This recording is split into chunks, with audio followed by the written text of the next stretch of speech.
In the shadow of the Mediterranean, the Ottomans had just pulled off a brutal conquest. Cyprus had fallen, and Venice was bleeding. But this was only the beginning. Flushed with victory, Sultan Selim's generals turned their eyes west, hungry for more.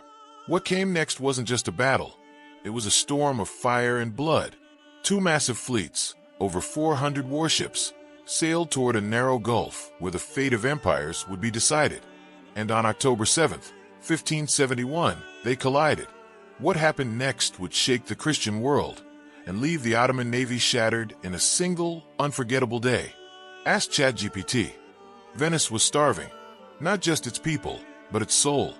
After losing Cyprus, the lifeline of grain shipments from Egypt vanished.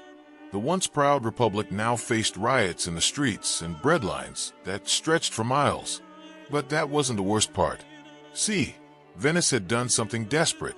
They had bribed the Grand Vizier of the Ottoman Empire, Sultan Pasha, hoping to buy peace. And for a while it worked. But that deal? It was dead. Now, Ottoman ships roamed the Ionian Sea like wolves in open waters. They weren't just attacking, they were hunting. Island after island fell to fire and sword. Villages were raided, women taken, churches burned. And Venice? It was paralyzed.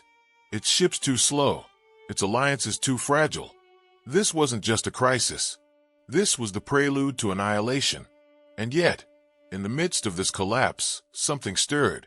A whisper of resistance. In the distance, sails began to rise on the horizon.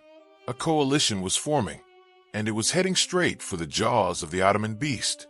The Ottomans thought they had time.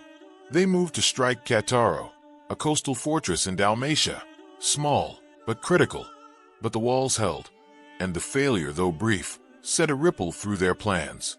That's when the order came. From the heart of Constantinople, Sultan Pasha issued a chilling command: return to sea immediately. The fleet, weary and scattered, was caught off guard. Storms were closing in. Winter was near. But the Grand Vizier didn't care. Cattaro had to fall. Unbeknownst to them, the Holy League had already moved. Hundreds of Christian warships, led by Spain, Venice, and the Papal States, were silently cutting through the waters near Otranto. They weren't retreating. They weren't stalling. They were positioning. By the time the Ottomans left harbor, the sea ahead was no longer empty. It was an ambush waiting to happen, and the countdown to Lepanto had already begun. The Ottomans had the numbers: 278 warships, rowed by thousands. The Holy League, just 212. But what the Christians lacked in size, they made up for in firepower. Among their fleet were 6 monstrous Venetian galleasses, floating fortresses bristling with cannons, each one capable of shredding a galley in seconds. Still, Ottoman commander Muezzin Zaid Ali Pasha wasn't worried. He wasn't even planning for a full-scale battle. Then came the fatal mistake. A reconnaissance report, wrong, disastrously wrong, claimed the Holy League fleet was smaller, scattered. Ali Pasha believed it, and so, with confidence bordering on arrogance, he gave the order, prepare to engage. He had no idea he was sailing his fleet straight into a trap, because just beyond the horizon, hidden by distance and fog, the largest Christian naval force since antiquity was waiting. And once battle began, there would be no turning back. The sea was quiet, too quiet, but beneath the silence, monsters stirred. On the morning of October 7th, 1571, 2 navies stared each other down in the Gulf of Patras. Over 400 ships, thousands of men, and a sky heavy with fate. At the heart of the Holy League's formation sat Don Juan of Austria, a 24-year-old commander with fire in his eyes. His flagship, La Real, cut through the water like a blade. Behind him, 66 ships, manned by Spanish tercios, Genoese marines, and Venetian gunners. This was the Holy League center, its beating heart. And they weren't alone. To their left, a thin line of smaller Venetian ships braced for impact. They were led by Agostino Barbarigo, staring down Sirocco, the ruthless bay of Alexandria, whose galleys curved like claws, ready to flank and crush. Outnumbered, outgunned, the Venetians had no illusions. This would be a slaughter, or a stand. On the right, Gianandrea Doria, a cautious Genoese admiral, prepared his 50 ships for the worst. Opposite him was Ulik Ali, the Algerian corsair turned Ottoman admiral, a genius in naval warfare. And he wasn't coming alone. 101 ships followed him, an overwhelming, snarling pack, hungry for blood. And yet, it was the Ottoman center that posed the greatest threat. Muezzin Zaid Ali Pasha, aboard the Sultana, commanded 87 ships, the largest group in the fleet. But his strategy, a fatal flaw. Instead of using his superior numbers to flank, he bunched them together in a tight double line, rigid, unwieldy, and doomed to collapse under pressure. By contrast, Don Juan spread his formation like a net, with 6 galleasses, floating artillery platforms, anchored ahead to draw first blood. Both fleets prayed. On the La Real, a crucifix. On the Sultana, a Sufi banner. Moments later, a single cannon fired, out of range, but deadly in message. The Battle of Lepanto had begun, and the calm sea was about to turn red. Before the first sword was drawn, there was silence. On one side, Don Juan knelt before a crucifix aboard La Real, murmuring a final prayer. On the other, Ali Pasha stood beneath a billowing Sufi banner, his voice thunderous over the deck of Sultana. He turned to the chained men below, the slaves who would row his warships into battle, and made them a promise. If we win today, you walk free. For a moment, time froze. Then boom. A single cannon fired from Sultana. It was out of range, but it wasn't meant to kill. It was meant to signal, to provoke, to unleash hell. The thunder echoed across the sea like a curse. Hundreds of galleys surged forward, water churning, men screaming, oars slamming into the deep. The Battle of Lepanto had begun, and by the time it ended, tens of thousands would be dead. Most of them never saw it coming. When the Ottoman fleet surged forward, they were met with thunder. The Holy League's galleasses, massive floating cannons, unleashed hell, tearing ships apart like paper. Screams echoed across the waves. But then the wind turned. The galleasses drifted, off course, off target. Their fire faded. And just like that, the sea grew darker, because now the real bloodshed could begin. On the left flank of the Holy League fleet, chaos was building. Ottoman Admiral Mehmet Sirocco thought he saw an opening.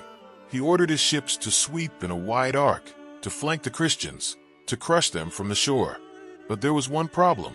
He didn't have enough men. His ships, already stretched thin, were sailing into a trap. From the shore, the Venetians saw it coming. For galleys surged forward from the vanguard, followed by 9 more from the reserves. Reinforcements. Now it was Sirocco who was surrounded, pinned between the shallow coast and the sharpened spears of the Holy League. His line began to buckle. One by one, his ships were boarded, burned, or sent to the bottom.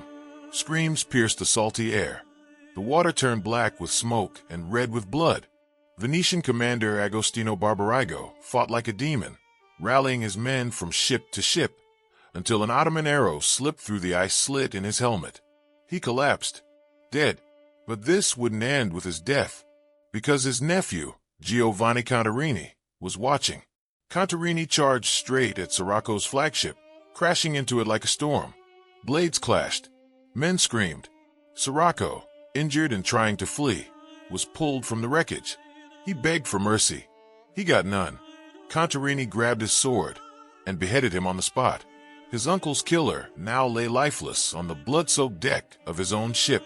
By sunset, the Ottoman right wing no longer existed. The sea was quiet again, but it wasn't peace. It was the sound of one side being completely erased. In the heart of the battlefield, 2 giants collided. The La Real, flagship of the Holy League, surged forward, straight into the Sultana, flagship of the Ottoman Empire. Wood shattered, cannon screamed, and then silence, replaced by the clash of steel and the cries of dying men. Ottoman commander Muezzin Zaid Ali Pasha had made a fatal mistake. He treated this like a duel, one ship against another, one man proving his honor. But naval war didn't care about honor. It cared about who survived. As the Sultana grappled with La Real, waves of soldiers poured onto the decks. The Ottoman fighters were fierce, but the Spanish tercio were born in blood. Hardened by countless battles, they fought with brutal precision, shields tight, blades wet. More Christian ships closed in. Meanwhile, Ottoman formations collapsed. Their center wasn't holding. It was breaking apart. One by one, isolated galleys were surrounded and erased. In the thick of it, Muezzin Zayd Ali fought to the end. But by the time the smoke cleared, his head was rolling across the deck, and the great banner of the Ottoman fleet, embroidered in gold and fire, was ripped from the Sultana and hoisted high on La Real.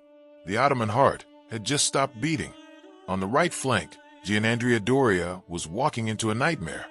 Facing him was Ulik Ali, one of the most cunning and brutal Ottoman commanders alive, backed by a fleet that outnumbered Doria's 2-to-1. As the first cannonballs crashed into the sea, Venetian ships began to scatter. Some were sunk, some fled, and for a moment it looked like the entire flank might collapse. But not everyone ran. The Genoese held their ground. So did the Spanish. And from the horizon came the black sails of the Maltese Knights, racing into the maelstrom. Together, they anchored the line, turning panic into resistance. Ulik Ali had a new plan. He wouldn't fight them head-on. Instead, he would swing wide, loop behind the Holy League center, and stab them in the back. And he almost did. But when he emerged from behind the Christian line, it was already too late. The La Real still stood. The center held strong. And now, they were turning toward him. Galleys from every direction closed in like wolves. Ulik Ali turned hard into the wind, fleeing with what few ships he had left. Behind him, the sea burned with the wreckage of his fleet. The final gamble had failed, and the right wing had survived. By sunset, the sea was on fire. What had begun as the greatest fleet the Ottoman Empire had ever assembled was now little more than drifting wreckage and corpses. Out of more than 280 ships, only 87 returned to Constantinople, and that was because Ulik Ali, battered and bloodied, had managed to flee, rowing straight into the wind with death chasing his shadow. The rest? Destroyed, burned, or taken as trophies. The Holy League, with fewer ships but twice the firepower, had turned the Mediterranean into a graveyard. It was a disaster the Ottomans had never seen before. When news of the battle reached Europe, bells rang in every cathedral.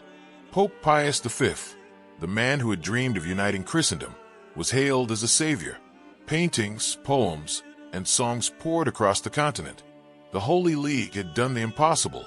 They had broken the myth of Ottoman invincibility. But glory has a short half-life, because while the Holy League celebrated, they failed to press the advantage. The Ottomans rebuilt quickly, and in just 2 years, everything changed. Pius V died. Venice, tired of bleeding and alone, sued for peace. They lost Cyprus, the very island they had gone to war for, and were forced to pay reparations to the empire they had just humiliated. The Great Holy League, this alliance forged in desperation and blood, fractured and vanished. So what did it all mean? The Battle of Lepanto was a victory, but it wasn't a turning point. It was a flash of light in a very long, very dark war. The Ottomans would fight on. Europe would bleed again. And Cyprus, it would never return to Venetian hands. But for one day, one savage, blood-soaked day, the Christian fleet stood united. And on that day, in the Gulf of Patras, they won. They just couldn't hold on to it. Ask ChatGPT.